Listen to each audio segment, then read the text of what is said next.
اعوذ باللہ من الشیطان الرجیم، بسم اللہ الرحمن الرحیم۔ میں سونیا رمضان دی اسکول آف لیڈر سے آج ہم 9th کلاس کا سبق نمبر 2 پڑھیں گے۔ مولانا الطاف حسین حالی نے لکھی ہے مرزا غالب کی عادات و خصائل۔ عادات یعنی کہ عادت کی جمع اور خصائل خصلت کی جمع۔ تدریسی مقاصد ہیں طلباء کو غالب کی شخصیت اور ان کی عادات و خصائل سے آگاہ کرنا، یعنی کہ ان کی عادات کیسی تھی۔ طلباء کو بتانا کہ خوش اخلاقی اور کشادہ پیشانی بڑے لوگوں کا شیوا ہے۔ خط کا جواب لکھنے کی اہمیت واضح کرنا۔ طلباء کو بتانا کہ ہمارے بزرگ کتنے واضح دار اور بامروت تھے۔ طلباء کو ادبی قسم کے الفاظ و تراکیب سے روشناس کرانا۔ اس کے بعد دیکھیں آپ، مرزا غالب کے اخلاق نہایت وسیع تھے، یعنی کہ وہ کھلے اخلاق کے مالک تھے۔ وہ ہر شخص سے جو ان سے ملنے جاتا تھا بہت کشادہ پیشانی سے ملتے تھے، یعنی کہ خوش ہو کر ملتے تھے۔ جو شخص ایک دفعہ ان سے ملتا اسے ہمیشہ ملنے کا اشتیاق رہتا، یعنی کہ شوق رہتا۔ دوستوں کو دیکھ کر باغ باغ ہو جاتے، یعنی کہ خوش ہو جاتے، اور ان کی خوشی میں خوش اور غم میں غمگین ہوتے تھے۔ اس لیے ان کے دوست ہر مذہب، ہر ملت کے، یعنی کہ ہر قوم کے، نہ صرف دلی میں بلکہ تمام ہندوستان میں بے شمار تھے۔ جو خطوط انہوں نے اپنے دوستوں کو لکھے ہیں، ان کے ایک ایک حرف سے مہر و محبت، یعنی کہ محبت، غم خواری اور جگانت ٹپکی پڑتی ہے۔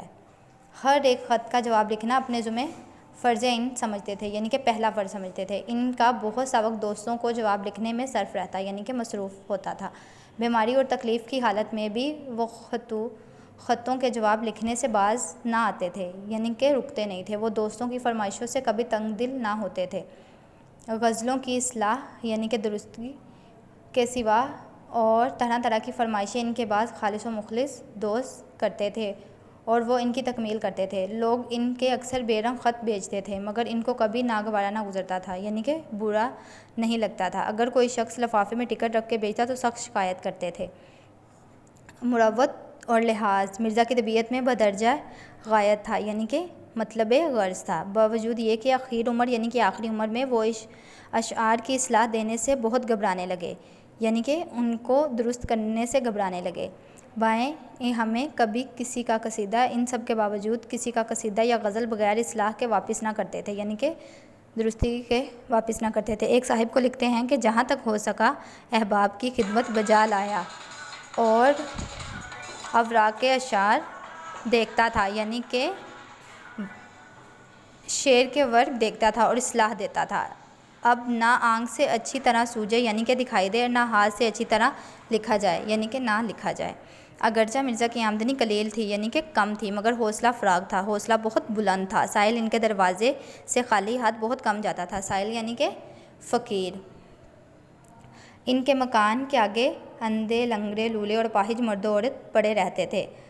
غدر کے بعد یعنی کہ بغاوت کے بعد ان کی آمدنی کچھ اوپر 150 روپے ماہوار ہو گئی تھی، اور کھانے پینے کا خرچ بھی کچھ لمبا چوڑا نہ تھا، مگر وہ غریبوں اور محتاجوں کی مدد اپنی بساط یعنی کہ طاقت سے زیادہ کرتے تھے، اس لیے اکثر تنگ رہتے تھے۔ مرزا اپنے دوستوں کے ساتھ جو گردش روزگار سے بگڑ گئے تھے، یعنی کہ مالی حالت جن کی خراب ہو گئی تھی، نہایت شریفانہ طور سے سلوک کرتے تھے۔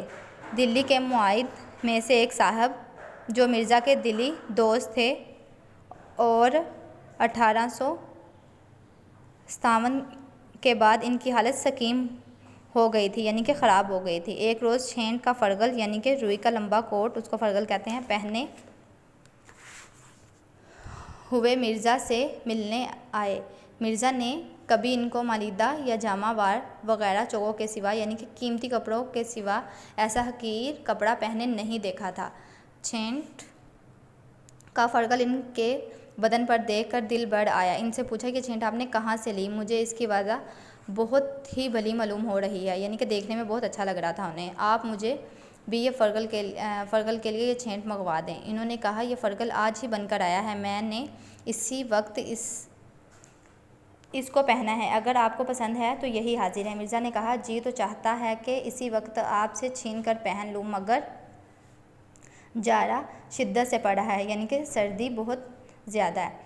آپ یہاں سے مکان تک کیا پہن کر جائیں گے؟ پھر ادھر ادھر دیکھ کر کھونٹی پر سے اپنا مالیدہ کا نیا چوگا اتار کر انہیں پہنایا اور خوبصورتی کے ساتھ وہ چوگا ان کی نظر کر دیا، یعنی کہ وہ چوگا انہیں دے دیا۔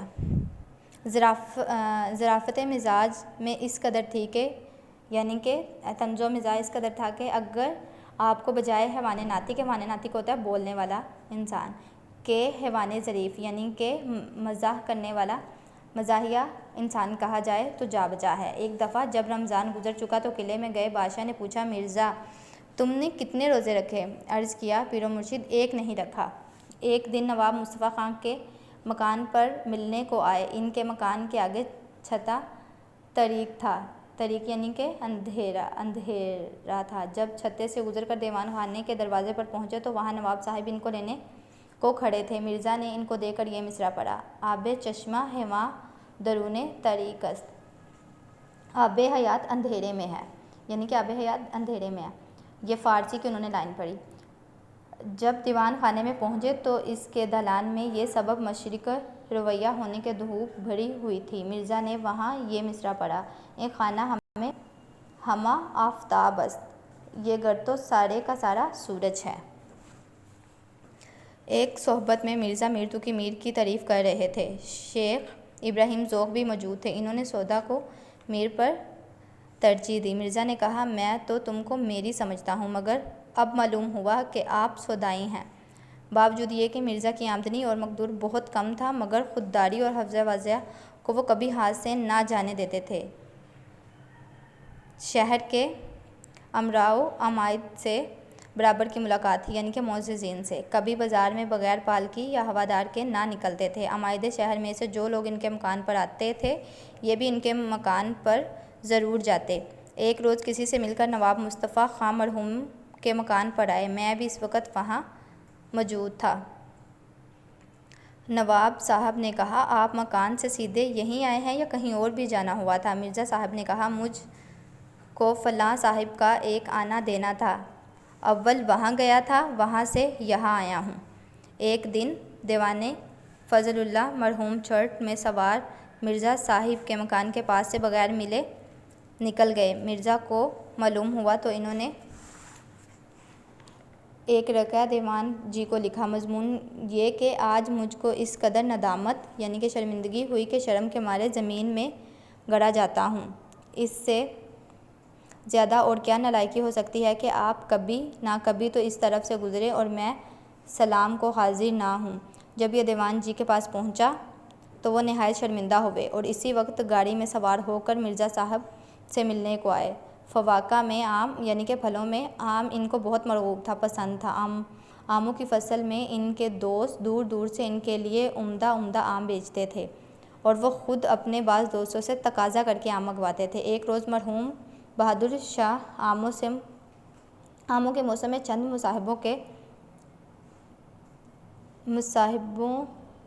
کے ساتھ، جن میں مرزا بھی تھے، باغ حیات بخش یا مہتاب باغ میں ٹہل رہے تھے۔ آم کے پیڑ رنگ برنگ کے آموں سے لد رہے تھے۔ یہاں کا آم بادشاہ یا سلاطین یا بیگمات کے سوا کسی کو میسر نہیں آ سکتا تھا۔